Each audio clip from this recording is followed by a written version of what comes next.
Olá, minha gente. Vamos continuar a aula com sistemas de alto fluxo, ainda no conteúdo de oxigênio terapia. A gente começa pela máscara de Venturi. A máscara de Venturi é um dos sistemas de liberação de oxigênio. É indicada para indivíduos que fazem oxigênio terapia controlada. Para quem possui a taxa de oxigênio baixa em casos de fibrose pulmonar ou taquipneia, por exemplo. E então precisam de complementação. Esse método é a opção ideal. Codificação da FiO2 fornecida no sistema é realizada por meio de válvulas plásticas de diferentes cores. Gente, em relação às válvulas, é para vocês entenderem que a gente administra oxigênio pela máscara de ventre. A gente tem, por exemplo, 15 litros por minuto, 5 litros por minuto. E isso vai ser diferenciado por essas válvulas. Eu vou mandar um vídeo para vocês verem direitinho. Porque assim, em relação às cores, é de acordo com a fabricação. Então, eu não indico muito vocês observarem as cores, mas sim a quantidade de litros que cada válvula fornece, tá certo? Que tem escritos dentro dela. Temos amarela, rosa, vermelha, azul, branca. Eu vou mandar um videozinho pra vocês que explica bem melhor, mostrando, tá certo? A cânula endotraqueal é o famoso TOT, o tubo, né? É muito utilizado na área médica em pacientes que necessitam de ventilação mecânica. Essa ocorrência pode corresponder, por exemplo, a um pequeno período de tempo, como anestesias gerais, ou seja, pacientes que vão fazer cirurgias que precisam ser entubados, ou ainda a um período mais prolongado, como os pacientes que necessitam de ventilação mecânica nas unidades de terapia intensiva. Aqueles pacientes que são de uso mais prolongado, aqueles pacientes que necessitam mais da ventilação mecânica por mais tempo, pacientes graves.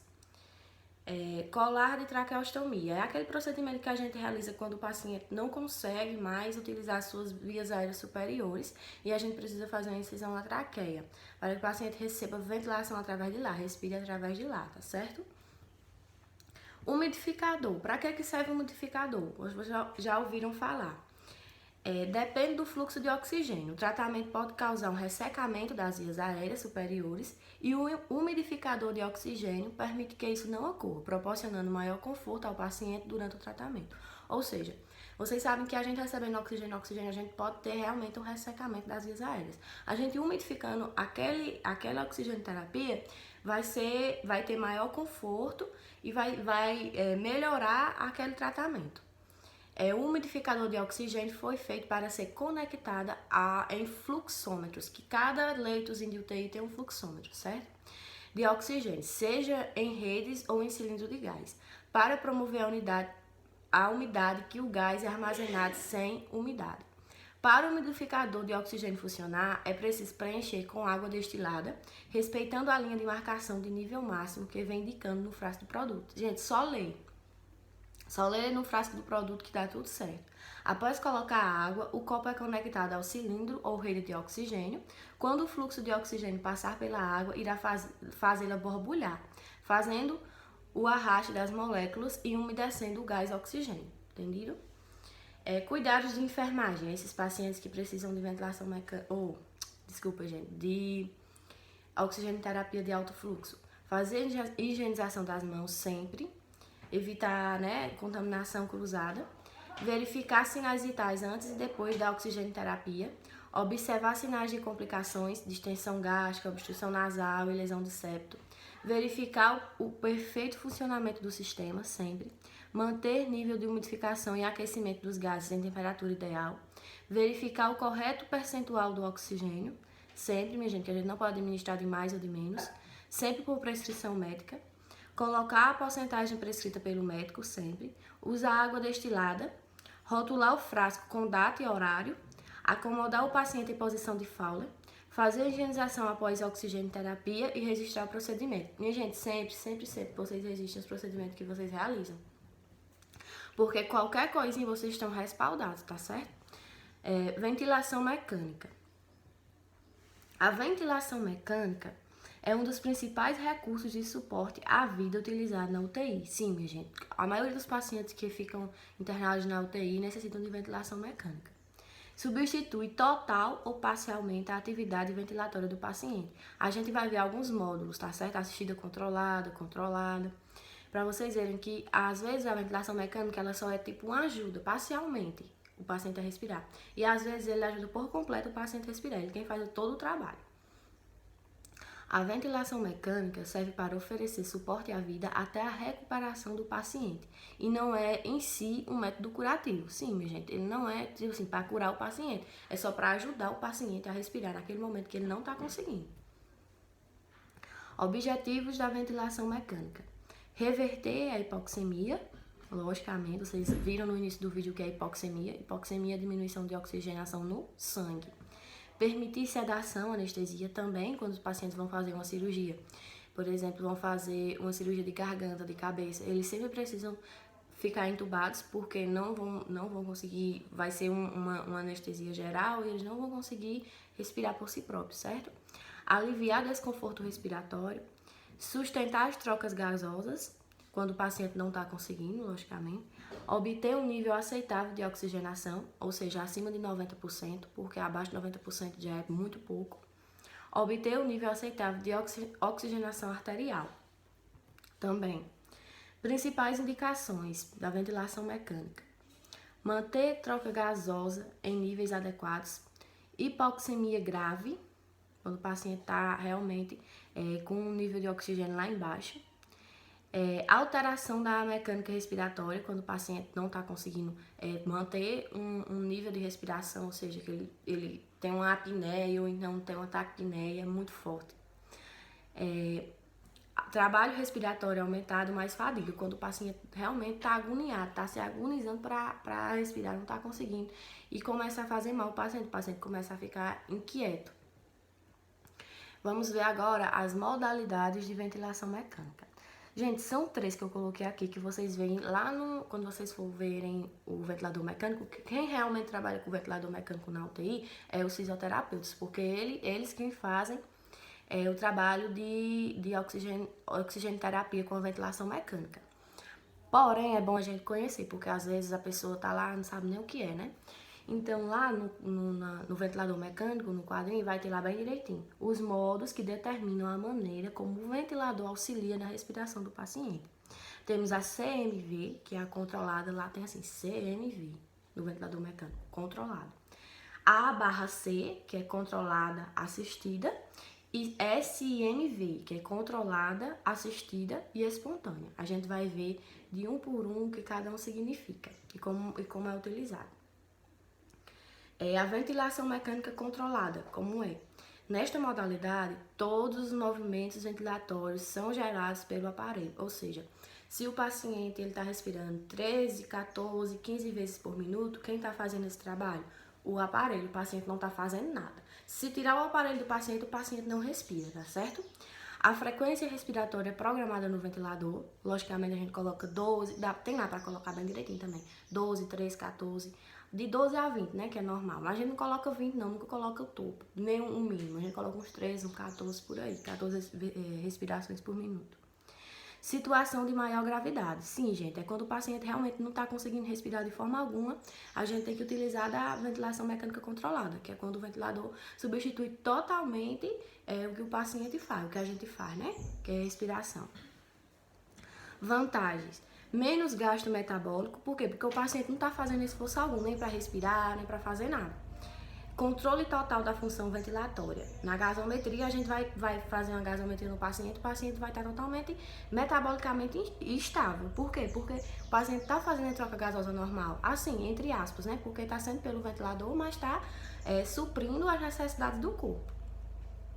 E as desvantagens, professora, tem, logicamente, a ventilação mecânica, além de ser um risco muito grande do paciente para pegar uma pneumonia, uma infecção, na ventilação mecânica controlada é ainda pior. Por quê? Porque como o ventilador está fazendo todo o trabalho do paciente, da gente, todo o trabalho de respiração, o que pode acontecer? Nossa musculatura respiratória pode atrofiar, porque a gente não está esforçando ela, tá entendendo? E ela atrofiando, o que vai acontecer, minha gente? O paciente não vai, quando voltar vai ser tipo assim, quando o paciente sai da ventilação mecânica vai ter outro problema, a atrofia da musculatura respiratória. A ventilação mecânica assistida controlada. Aí já é um pouco mais diferente. É quando o ventilador permite um mecanismo misto de disparo, funcionando este como um sistema de segurança que é ativado apenas quando o ciclo assistido não ocorre. Ou seja, o ventilador vai assistir o paciente respirando. Se o paciente parar de respirar por um pouco, aí o sistema dispara e ele vai agir fazendo a respiração do paciente. Mas até então, se o paciente está conseguindo manter uma frequência respiratória boa, 12 por minuto, 13 por minuto, aí o ventilador mecânico tá lá, tá, o paciente tá entubado, tá, mas o ventilador mecânico tá só assistindo. Aí o paciente do nada para, não tá conseguindo respirar. Aí lá vai, como é um mecanismo misto, o ventilador dispara e ele começa a respirar pelo paciente, tá certo? Por isso que ele é assistido controlado, porque ele vê primeiro o paciente respirando, depois ele intervém se caso o paciente não conseguir respirar. Quais são as vantagens? Permite ao paciente determinar a sua própria frequência respiratória, logicamente. O paciente respirando 12 vezes, 13 vezes por minuto, ele é de acordo com o metabolismo do corpo dele. Garante frequência respiratória mínima prefixada. Sim, a gente coloca lá. Se caso o paciente não conseguir respirar, o ventilador mecânico dispara e ele faz as 12 respirações por minuto. Então, as vantagens aqui. A gente deixa o paciente, primeiramente, definir sua frequência respiratória. E se caso der errado, o paciente fraquejar, o paciente não conseguir respirar, o ventilador vai estar lá programado 12 respirações por minuto. O ventilador vai lá e faz o trabalho do paciente. E as desvantagens, professora? Tendência à hiperventilação, porque a hiperventilação ocorre quando a gente fornece oxigênio demais ao paciente, casos severos podendo levar ao calose respiratória. Quando a gente administra muito CO2, muito oxigênio, desculpa, gente, não é o CO2, é o O2. Quando a gente administra muito O2 no paciente, o paciente pode hiperventilar, o paciente pode ter uma alcalose respiratória e chegar a piorar também o seu caso. Agora a gente vai para SINV, que é a ventilação mandatória intermitente sincronizada, que é a mesma coisa aqui, ó, do controlado, assistido e espontâneo. A gente vai ver como é esse caso. Combina ciclos controlados, assistidos e espontâneos, ou seja, é a mistura de todos. A gente tem um mecanismo de disparo que o paciente, se caso ele não conseguir respirar, ele vai ser disparado e vai respirar pelo paciente, vai ser controlado, ou seja, vai ser um período vai ser controlado, vai ser como o primeiro que a gente viu, que o ventilador faz totalmente o trabalho do paciente, totalmente, vai ser assistido porque o ventilador também vai assistir o paciente tentando se recuperar um pouco e vai ser espontâneo, porque a partir do momento que que a gente perceber que o ventilador vê que o paciente está conseguindo respirar, o ventilador vai deixar ele fazer o trabalho dele, tá certo? É muito interessante, minha gente, e muito importante. O ventilador mecânico é uma coisa assim, de outro mundo mesmo, né? Uma tecnologia muito, muito legal para pacientes que precisam, né, de oxigênio terapia, assim. Permite ao paciente, em respiração controlada, como eu falei, a possibilidade de respirar espontaneamente entre as ventilações geradas pelo aparelho. Aí a gente vê o que, minha gente? Agora, a assistência de enfermagem a esses pacientes. Realizar controle de sinais vitais de 2 em 2 horas. A gente já viu, acho que antes disso, nas primeiras aulas, que os pacientes de UTI eles têm que ter um olhar mais crítico, ou seja, a gente vai estar observando o paciente de 2 em 2 horas. Logicamente, na ventilação mecânica também. Controle de volume urinário. A gente faz sempre também o controle de volume urinário. A gente vai ver, eu acho que a gente vai ver sepse, depois vai ver balanço hídrico, que vocês fazem também o balanço hídrico do paciente, que é tudo que entra e tudo que sai do paciente. Então, o volume urinário é uma das coisas que a gente sempre avalia, tá certo? Avaliar nível de consciência, quadro neurológico, sempre. Observar padrão ventilatório, anotar parâmetros do ventilador, sempre, gente, anota tudo que você vê lá no ventilador, vocês colocam nas anotações de vocês. Por quê, minha gente? Porque ali vocês estão se garantindo. Se qualquer coisa der errado, vocês têm lá escrito o que era que o paciente estava recebendo, em que modalidade ele estava, e você não estava observando e cuidando do paciente, então você também tem que ter anotado, certo? Você vai lá no ventilador mecânico, tem tudo dizendo bem direitinho. Frequência respiratória, FiO2, frequência, tudo. A PEP, que é a pressão positiva respiratória total, como é que o paciente tá, como é que ele tá respirando, tudo tem lá no ventilador mecânico. Então não custa nada ir lá e anotar tudo, certo? Observar a perfusão periférica e monitorar a gasometria arterial e oximetria, sempre, minha gente, porque o paciente, que é um dos sinais tardio que a gente viu no início, que o paciente está tendo uma hipóxia tecidual, é quando o paciente está ficando com o dedinho roxo, né, que a gente viu. Profilaxia da infecção respiratória. A profilaxia da infecção respiratória com o quê? Com clorexidina 0,2%. Está sempre fazendo a limpeza oral do paciente entubado, principalmente, que precisa muito. Mobilização e cuidados com a pele e mucosas. Minha gente, sempre também a gente viu isso aí, né?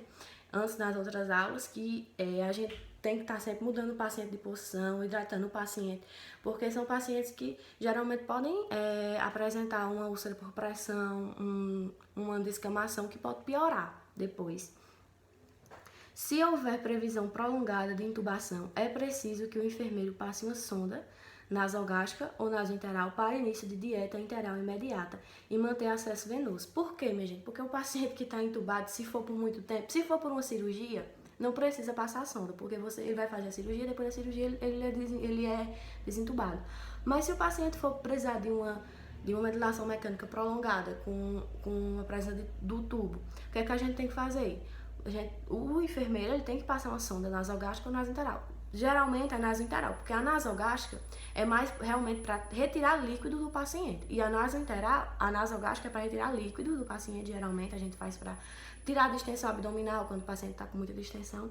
E a nasointeral não, a nasointeral realmente é para alimentação. Então, por quê? Porque o paciente não vai poder comer, então o paciente vai ter que ter uma dieta parenteral e sempre manter acesso venoso para qualquer coisa, medicação.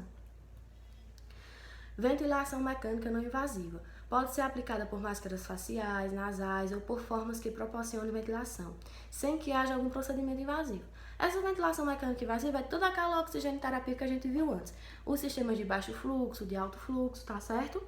Ela é indicada para pacientes que não precisem de uma assistência ventilatória intermitente ou por um período superior a 20 horas. Está indicada principalmente na insuficiência respiratória aguda ou crônica, hipoventilação devido a uma obesidade extrema, DPOC e distúrbios respiratórios associados ao sono. Ou seja, são casos mais, como eu posso falar, casos mais leves, né? Casos que o paciente não precisa realmente, que não tem a deficiência de respirar, só a dificuldade. Tem o objetivo de aumentar a ventilação alveolar e diminuir o trabalho respiratório, porque só para auxiliar realmente o paciente a respirar. É o tratamento de escolha antes da intubação, sempre, minha gente. Ninguém quer estar, nenhum médico, nem quer estar intubando o paciente à torta e à direita. A gente tenta tudo antes de intubar, porque, como eu falei, é um procedimento muito invasor, muito invasivo. E, muitas vezes, prejudica o paciente e desencadeia outros problemas. Então, por mais que seja para o bem do paciente, a gente sempre tem que avaliar o risco-benefício. Se a gente tentar uma ventilação mecânica não invasiva, com a máscara facial, com a máscara de ventre, com catéter, e o paciente melhorar, a gente vai tentando. Agora, se não der jeito, aí a gente intuba. Menor permanência na UTI diminui a incidência de pneumonia. Logicamente, qual foi o fator de risco maior para pneumonia em pacientes na UTI? A ventilação mecânica invasiva, que é através do tubo, que o paciente tem mais risco de adquirir a pneumonia. Bom, gente, é isso. A gente volta na próxima aula.